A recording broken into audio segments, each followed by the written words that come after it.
La Sociedad Española de Radiodifusión presenta... Ser... ¡Viva la radio! Podcast. Siempre. Hola, buenos días. Hola. Mira, quería saber qué ingrediente necesito para poder hacer cerveza en casa. Pues mira, necesitas, lo primero de todo es malta, luego lúpulo y la levadura, y agua también. Cuéntame un poco, ¿cómo puedo hacerlo? No sé si me llevará mucho tiempo, si es fácil que haga yo cerveza en mi casa. A ver, en unos 15 días más o menos puedes tener una cerveza, ¿vale? O sea, tú simplemente tienes que hacer un macerado. La cerveza es, tras el agua y la leche, la bebida más consumida por los españoles, además de ser la primera entre las alcohólicas.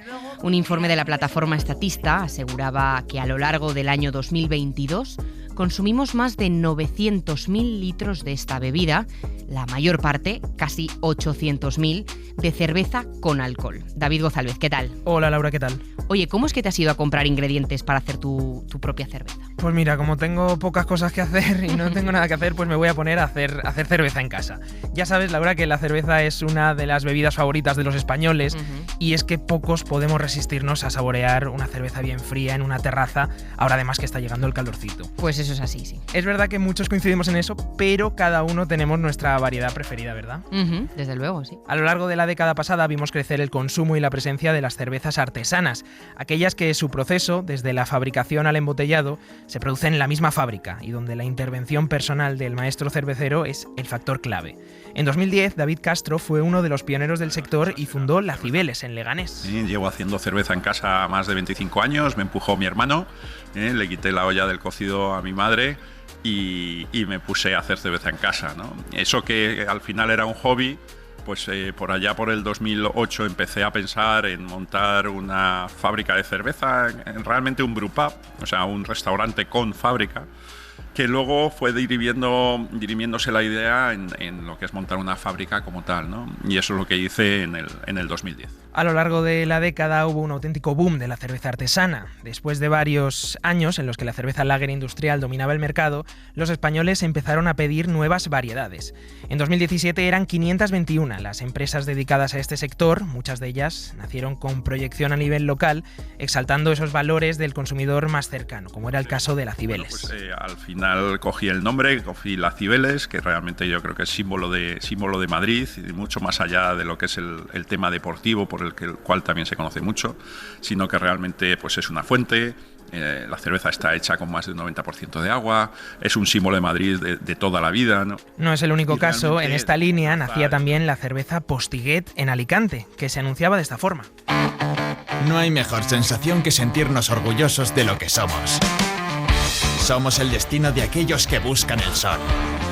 Los que conquistamos las playas con banderas azules. Y como la Postiguet, han nacido también la Basqueland en País Vasco, la Badum en Peñíscola, la Curuxa en Galicia, la Sagra en Toledo o la Dugals en Cantabria. Lo nuestro nace un poco de una falta de cerveza, ¿no? Porque yo llegué aquí a finales del siglo pasado y para lo que yo estaba acostumbrado, pues yo buscaba esa profundidad de sabores y tal, y eso no existía. Entonces yo me puse a hacer cerveza para mí. O sea, era un proyecto muy egoísta en principio, ¿no? Era cerveza para mí y luego para los pocos amigos que había.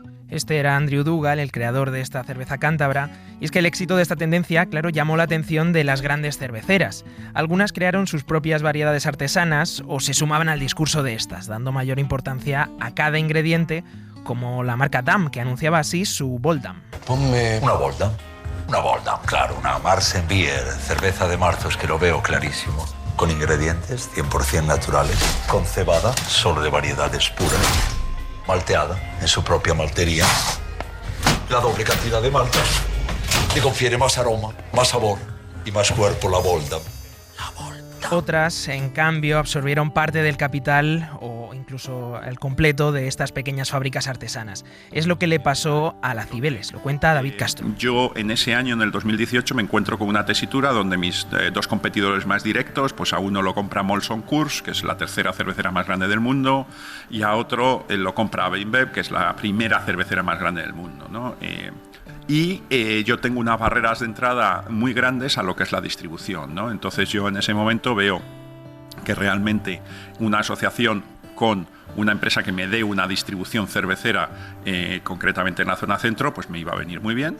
Ahí en 2019 adaptamos la fábrica, empezamos a crecer un poquito. Nuestro año de explosión iba a ser el 2020 y viene el 2020 y bueno, pues ya todos sabemos lo que pasa. Llega la pandemia y se acaba esa época de bonanza. Claro, con la pandemia toda esta parte de distribución se cae, ¿no? Imagino, solo quedan los ingresos de los productos que se venden a supermercados. La cerveza, o sea, la gente compraba cervezas en supermercados y ya está. Esa era la única vía y de todos modos esos ingresos también caen en picado porque subieron los precios y lo primero que nos quitamos son los caprichos. Claro, la cerveza artesana es un producto de mayor calidad pero inevitablemente más caro. En la pandemia hubo muchos que lo que hicieron es hacer su propia cerveza. Ya me escuchabas al principio, me pasé por una de las pocas tiendas que quedan en España en las que se venden esos ingredientes a nivel presencial para hacer cerveza casera. Se trataba de la Birratorium, que lleva 11 años en el sector. Su cabeza visible, Aurora Pérez, me contaba cómo vivieron esos años del boom, del éxito de la cerveza artesana. Luego vino el boom de la cerveza artesana, empezó a conocerse un poco más. Y luego con la pandemia sí que tuvimos un aumento significativo de ventas y luego la parte online sí que aumentó bastante con la pandemia. Y luego ya cuando terminó la pandemia sí que empezamos a notar que se estabilizó un poco y empezó a bajar. La crisis se ha hecho notar desde las pequeñas tiendas que venden a nivel local hasta las grandes cerveceras. En los últimos años muchas han tenido que bajar la persiana del negocio. El caso más sonado es el de La Virgen, una marca madrileña que nació en 2011 y que echó el cierre el pasado mes de marzo con pérdidas de más de 20 millones de euros. También en Madrid cayeron la Enigma, la Madrid Hop Republic y la Mad Brewing. Y también, ¿te acuerdas que hablaba al principio de la cerveza Postiguet? Pues en Alicante no fue la única que cerró, también cayeron la Espiga de Alcoy y Herboquerón, que presumía de ser la primera cerveza elaborada con agua de mar. Pues para hablar sobre el auge y caída del sector de la cerveza artesanal hemos querido traer al programa a Israel García Montejo, director del portal especializado factoriadecerveza.com. Israel, ¿qué tal? Bienvenido a Código de Barras. Hola, buenos días, encantado de estar con vosotros y has escuchado muy buena selección de declaraciones con profesionales que saben mucho de este sector. Israel, hablábamos de un boom tremendo y de una caída, pues no sé si estrepitosa, pero importante.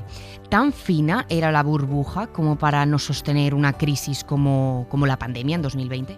Bueno, yo creo que se habla mucho de burbuja y no es un término del todo correcto, ¿no? Cierto que, como bien habéis dicho en el reportaje, pues antes de la pandemia había 521 proyectos cerveceros pues con licencia sanitaria funcionando en España y que ahora podemos estar hablando de un 25 o un 30% menos, según datos de Cerveceros de España, de los informes que anualmente publica la Cerveceros y que son informes muy completos y que recomiendo a todos los aficionados o profesionales del sector hacerse con uno de ellos, ¿no? Está a punto de sacar el informe del 2023. Y bueno, sí es cierto que se ve una caída, pero yo creo que esa caída tiene sus explicaciones. Las empresas, las cerveceras que en su momento nacieron con un plan de negocio, con una idea de cómo se quería hacer las cosas, con apostando por la calidad absoluta, apostando, pues por un lado, por el tema de la distribución y para eso pues necesitas invertir, o por otro lado, por el negocio local, el kilómetro cero y hacerte fuerte en tu zona, esas empresas, esas cerveceras, yo creo que siguen en pie y los datos de los últimos meses son más optimistas y más positivos que los de hace un año. Tú hablas individualmente con las cerveceras y todos te dicen que no se pueden quejar, que han mejorado con respecto a 2022 y que ha tenido 2023 y ha empezado 2024 bastante mejor de lo previsto.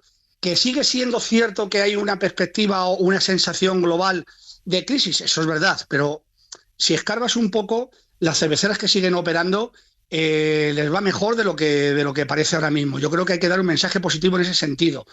Y después también creo que lo que ha habido es un ajuste de mercado importante, pero las cerveceras que han logrado sobrevivir a todo este mare magnum de la pandemia y de la subida de costes, que ha sido muy importante, y de la devolución de los ICOs, que ha sido muy importante, que se concedieron durante la pandemia, están en una situación de cara al futuro a corto y medio plazo bastante mejor que hace 4 años. El caso concreto de La Virgen, este que mencionaba David, ¿qué es lo que dirías tú que ha fallado con una marca que había hecho lo más difícil, que era darse a conocer y ya tener su propio público?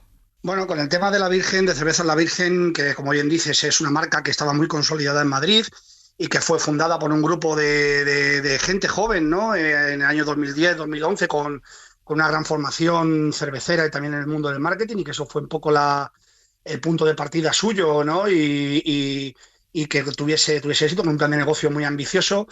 A mí me da la impresión, simple y llanamente, de que al ser adquiridas por una gran empresa como SAN InBev, que es un gigante, bueno, yo creo que es el número 1 a nivel mundial, las expectativas de un gigante de una macroempresa no son las mismas que las expectativas de un pequeño grupo de profesionales que montan una empresa, ¿no? Entonces, yo creo que en esa diferencia de expectativas ha estado el que la Virgen dejase de funcionar como estaba previsto, y aparte de los problemas que hayan podido tener administrativos y de otros problemas de otra índole, pues es un simple tema de expectativas. No venden lo que yo quiero, ya no ponemos todos los huevos en la misma cesta, porque a mí esto que vendes no me sirve. Te sirve para ti, pero para mí no. En mi opinión, las cerveceras ahora mismo artesanas que pueden salir adelante o que pueden tirar para adelante son, aquellas que con ayuda de un gigante detrás o no, porque hay cerveceras que lo están haciendo muy bien y no tienen detrás ningún grupo inversor, pues oye, pues han apostado por la calidad, han apostado por la tecnología, han apostado por hacer cosas de manera muy interesante y están presentes en la gastronomía, en grandes restaurantes, están presentes en centros comerciales, en supermercados, y eso por un lado. Esos van a salir adelante dentro de un mercado complicado, pero están saliendo adelante. Y después están las cerveceras que no tienen ese acceso a la distribución, que son más pequeñas quizá todavía, pero que han apostado por lo local, que es una cosa que cuando se nació este sector y empezó a desarrollarse, se fue perdiendo un poco. Y apostar por lo local es hacerte fuerte en tu territorio, consumir producto kilómetro cero, tener un taproom en tu fábrica para vender directamente y vender en los restaurantes, bares y comercios de tu zona. Y de esa manera también funcionas. Cuando no funcionas es si no tienes acceso a las grandes cadenas de distribución y no tienes tampoco un taproom en tu fábrica o acceso a tu entorno local, a tu kilómetro cero. Entonces estás abocado a cerrar. Y si hacemos un estudio de lo que ha ido pasando en los últimos meses, pues vemos un poco que el retrato robot de la cervecera que ha ido cerrando es más bien esta tercera línea, ¿no? Que no tiene ni acceso al kilómetro cero, ni se ha hecho fuerte en su zona, ni tiene taproom en su fábrica, ni tiene acceso a los bares y restaurantes y comercios de su zona, y tampoco tiene la capacidad de invertir para poder competir en un segmento de los centros, de los supermercados, del canal Horeca, vamos. Israel, hablabas de esa importancia de lo local. No sé si hay alguna otra vía alternativa para que estas cerveceras puedan seguir siendo, no tanto sobrevivir, sino también siendo rentables. Otra línea también hay una red de ferias de cerveza artesana muy importante. Ahora en Madrid tenemos en mayo el Birmat, en el pabellón de cristal de la Casa de Campo, donde vienen cerca de 40 cerveceras. Aquí en el Escorial celebramos en junio la Feria de Cerveza Artesana del Escorial. Hay la Ruta del Lúpulo, que tiene 20, 25, 30 ferias. Prácticamente todos los pueblos de España tienen ahora mismo su feria, ¿no? Pues oye, también para las pequeñas cerveceras, ese modelo de negocio de participar en ferias les vale para tener sus ingresos y ir cuadrando cuentas, ¿no? Y a nivel de precios, ¿cómo se compite? Porque al final sabemos que la cerveza artesana es más difícil de producir, es más cara en la venta. ¿Cómo se compite contra la cerveza industrial, vaya? Al final, tú si tienes una cerveza artesana y estás haciendo tu cerveza, tienes una historia detrás. La cerveza artesana tiene, ¿verdad?, que apostó por diferenciar estilos, por muchos sabores, por una potencia sensorial que no tenía la cerveza de las grandes cerveceras, que se han reconvertido muy bien y han empezado a hacer cosas muy bien también en ese sentido las grandes cerveceras, ¿eh? Han sacado cervezas también que pueden competir de tú a tú en estilos como las IPAs. Entonces, ¿cómo se compite con esa diferencia de precio? Simplemente por ese valor añadido que supone tener una historia detrás. Pues, ¿por qué no vas a comprar la cerveza de tu tierra? Porque tiene una historia detrás. Te cuentan cómo se hace la cerveza. La gente que hace la cerveza la pones rostro, cara, barba y bigote y pelo blanco en el caso de Andrew.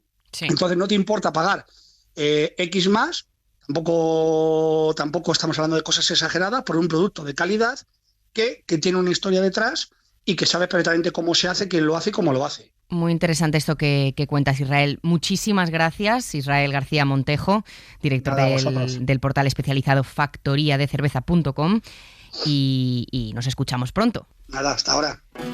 David, está claro que por lo que escuchamos la supervivencia del sector pasa por reducir el mercado, tener una menor exportación y un enfoque mucho más local del mercado, ¿no? Exacto, la clave está en generar unas expectativas también acordes al mercado existente, a las expectativas a las que se puede llegar. David Castro, de la Cibeles, hablaba de saber decrecer. En nuestro caso, digamos que hemos sabido decrecer, ¿vale? Supimos crecer y nos dieron premios por ello y dábamos charlas, y ahora yo creo que hemos sabido decrecer, que es también, yo creo, más difícil y más cargante, ¿no? ¿Por qué? Porque hemos pasado de tener 24 personas en la compañía a tener 12, 13 personas en la compañía, porque hemos pasado de gastarnos dinero en marketing y demás a restringirnos a la mínima expresión. Entonces, también hay que tener en cuenta que lo que comentábamos con Israel, el precio de la cerveza artesana no es el mismo que el de la industrial, ahí la importancia del storytelling, de esa historia detrás, y al final eso es una dificultad más a la hora de distribuir en hostelería. Son todos factores a tener en cuenta para saber a qué aspirar. Pues nada, David, ya me contarás qué has hecho con todos esos ingredientes que has ido a comprar, y si es el caso de que has hecho una cerveza artesana, por supuesto espero que la traigas para que la probemos. Ya te contaré si sale. Si soy capaz de hacerla, te la traeré por aquí. Mucho ánimo y muchas gracias, David. Gracias a ti. Para no perderte ningún episodio, síguenos en la aplicación o la web de la SER, Podium Podcast o tu plataforma de audio favorita.